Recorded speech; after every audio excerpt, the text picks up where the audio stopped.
好啦，乡亲啊，这是伫这个花莲的殡仪馆举办发挥一个状况。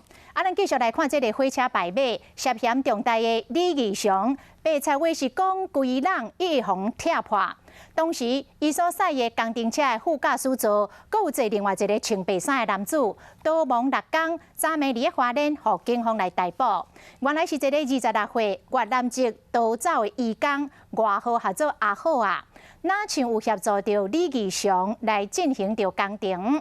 检察官认为，伊有逃亡的事实，嘛惊伊会来串口径，湮灭着证据，所以向法院申请羁押禁见。这个李义祥的合伙人林中清，昨嘛以证人的身份到地检署讲明案情。投递安全帽啊，伫警方的介护下，外号阿好，这个26岁越南籍移工花心好，人总算找到啊。伊拘留过期，伫台湾做事将近有4年，警方找来越南话翻译来协助。头一个意外代志发生前，阿好被监视翕到人一个李义祥工程车顶，后斗拢在车帘啊，因为代志发生后，却是无看的人。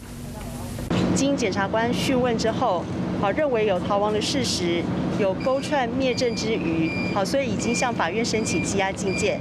阿好被收押禁见，嘛是这个事件内面互人收押的第2嫌疑人。其实，在现场不止一辆车子，在这个作业当中，工程车这辆有吊臂的只是其中一部。云南花七六公布的工程车陆起路线，甲怪手有连带关系。甲李义祥坐公车来到工地，阿好嘛变成还原代志经过重要人物。这个怪手嘛，互检警查扣，伊的所有人是甲李义祥合股的林中清。现在是被请回吗？林中清第一场以证人的身份到地检署说明离开时，面对媒体的问，拢无讲话。